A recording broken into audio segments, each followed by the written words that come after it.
When I was around 6 to 8 years old, I lived in an old house with a green roof on Forest Loop Road in Granite Falls, Washington. During the day, the house seemed completely normal. It was surrounded by trees and nothing about it felt unusual. But at night, the house felt different. Every night I waited until everyone in the house had gone to bed. My bedroom door was already open, so once everything was quiet, I would carefully step out into the hallway and sneak downstairs as quietly as possible.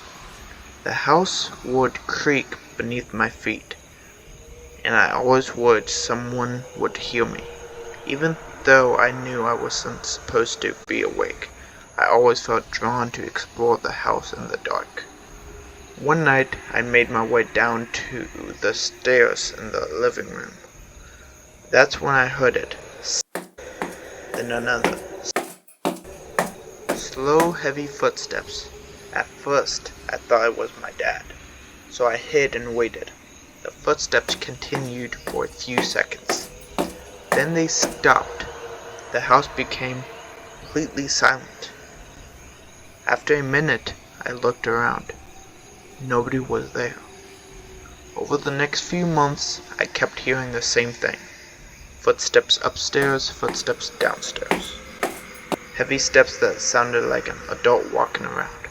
But every time I checked, I never found anyone. As I get older, I become more curious, then scared. I told myself that if there really was something in the house, I could handle it. Then one night, I was halfway down the stairs when I saw something standing near the hallway. At first, I thought it was just a shadow, but it looked like a person, a dark figure standing completely still. No face, no details, just a silhouette darker than the darkness around it. I froze, and something happened that still bothers me. The figure seemed closer, not by much, but enough to notice, enough to make my stomach drop. I immediately turned and ran upstairs as fast as I could. I jumped into bed and pulled the blankets over my head. I listened for footsteps, but there was only silence. Years later, after we moved away, I tried convincing myself that it was all my imagination. Maybe the footsteps were just the house. Maybe the shadows was a trick of the darkness. But even now, I still think about that figure standing in the living room. And I still wonder what I really saw.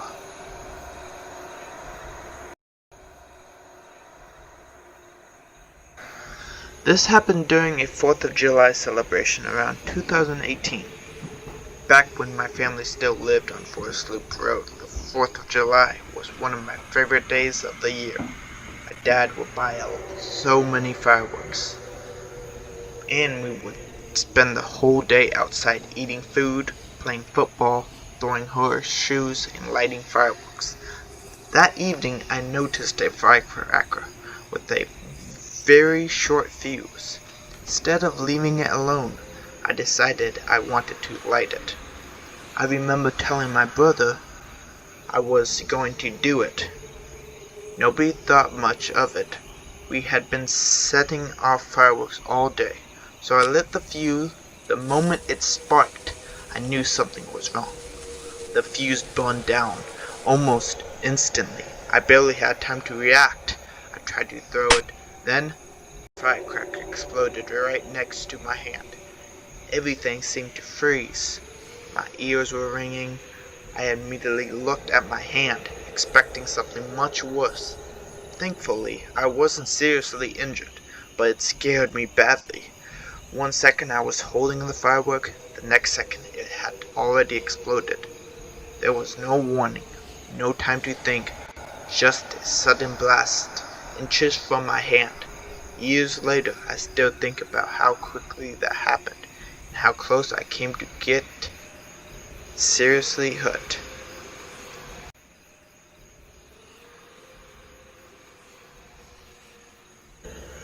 One night I was asleep when I suddenly woke up.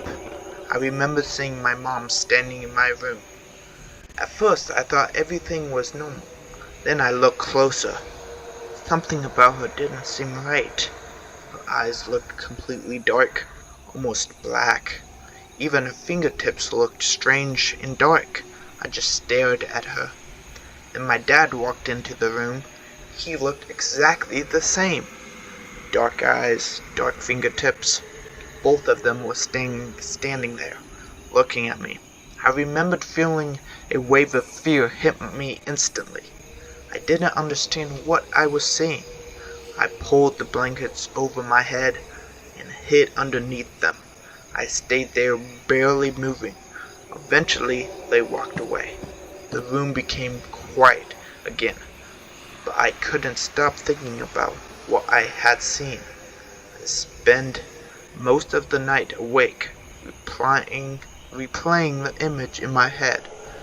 Even now, I don't know if I was fully awake or still half asleep, but it's one of the strangest memories I have from that house.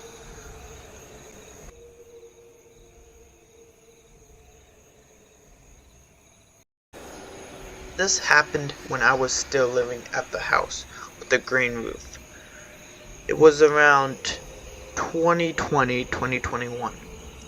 This happened when I was still living there, and most of my memories from that time are happy ones. But this one, I spent a lot of time outside and loved being around our dog. Particularly this memory. One day, everything changed very quickly. I noticed a group of dogs surrounding our dog. At first, I thought they were playing. Then I realized they weren't. The dogs were attacking him. Everything happened fast. Dogs were barking, running around him, creating chaos. I remembered feeling shocked and scared.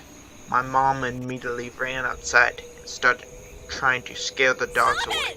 She yelled at them and tried to get them to leave. Then my dad saw what was happening. He came outside and stepped in too. After a few tense moments, the dogs finally scattered and ran off. Once they were gone, we rushed over to check on our dog. I was worried he might be badly hurt.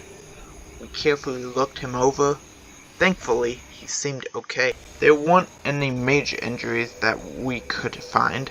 Looking back, I think part of the reason he handled the situation so well was because he was a pit bull and a strong dog. The whole thing probably only lasted a short amount of time, but when you're a kid, moments like that feel much longer.